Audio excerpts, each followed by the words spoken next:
This is my jacket of choice.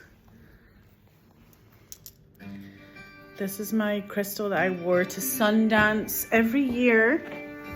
Sorry, Luke Nelson. Gotta have to turn him down. I never turn him down. I always can turn him up. It's about American romance, this song. Oh, it's such a good song. She is delivered, steals the naked truth from me. I don't have a chance. I don't stand a chance, it's better. This is such a nice outfit. So, crystal, real crystal. It's the aquamarine, but people say, I can't focus because American Romance is playing, so I stopped it. Okay, wait. Okay, so this was in America, bought in America, but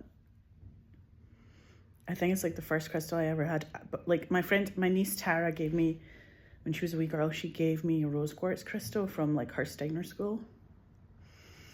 The first time I ever was given a crystal, which was so cute. And I didn't know anything about crystals. And then when I got this one, this was like to go to Sundance the first time as a celebration. And it was very intense. Like it's very West California. It's very West LA.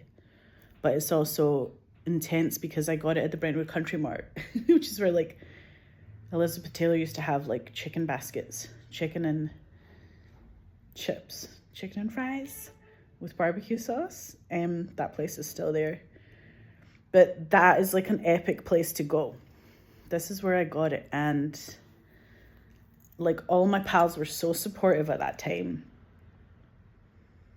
where I had believed in myself and kind of like no one was necessarily like saying well done or something.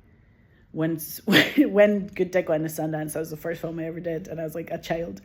Everyone was like, that well done, you know, everyone was like well done. So I feel like I got this as a kind of like present for that first film, like the bravery of making a first film, going from like a theater actress who had done like an advert to like just fucking being a film director. And then had written it, directed it, was the lead in it, but also cried in it, laughed in it, made everyone cry and laugh, and also like directed all the other boys in it, and also directed Charles Durning in it, who's like such an epic man. What else? The feeling of like, holy shit, here we go. That's the feeling that I think of with this crystal, even though it's kind of like a crystal for other things. Like it was really kind of just for my version of reality. But the craziest thing happened when I went to Utah with it, because Utah and Park City is like high altitude. I went up to the high altitude of that town, and this crystal broke.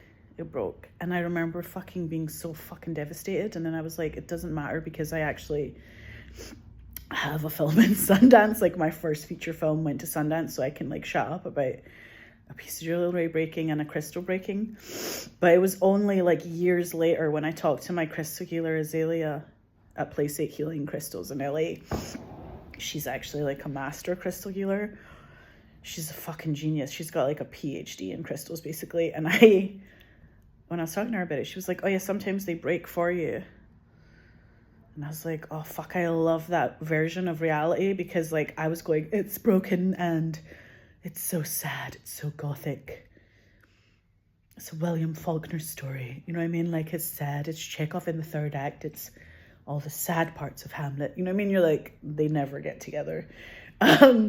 It's all brokenhearted. But then like actually, when Azalea said the crystal sometimes break for you, or a crystal will sometimes break for you, it was such a positive interpretation of a breakage that I was like, oh, actually maybe that's a good thing, you know, and maybe it's for a purpose that's greater than we can fathom at the time, and all that shit that happens when you're young. You don't realize anything that's fucking happening to you until you're like 45. And then when you're 45, you're like, oh, I understand everything. But I know when I'm like 85, I'll be like, fuck, I didn't know anything when I was 45.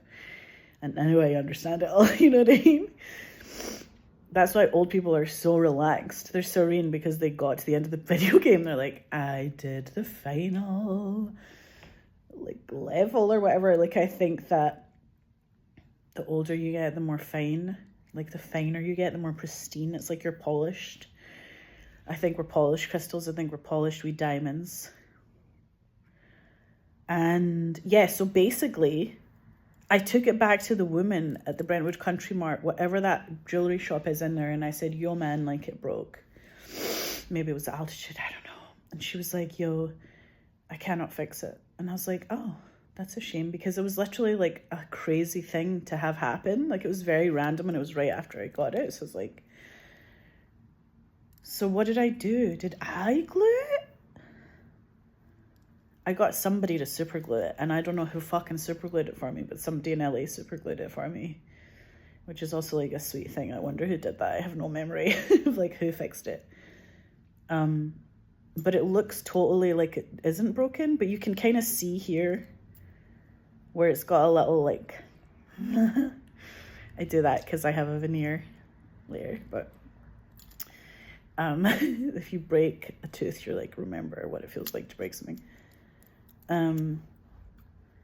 Yeah, but that idea of like things breaking and then it being fixed and then you going on is very interesting as well. Like, it did get fixed and I still wear it all the fucking time.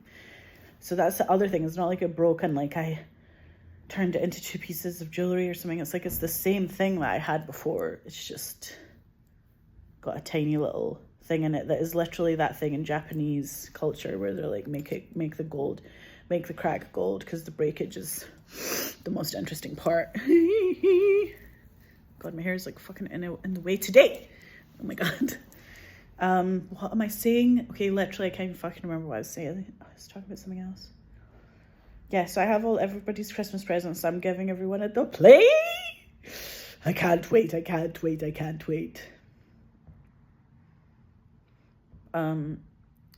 When you think you have figured acting out as well, that's when it goes, actually, you know what?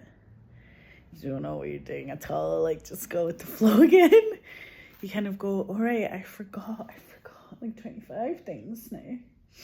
Now I've remembered them again. I don't know. Who knows these ideas? These ideas are all really crazy, you know? Anyway, I love you guys. We've got to go to the show. Bye.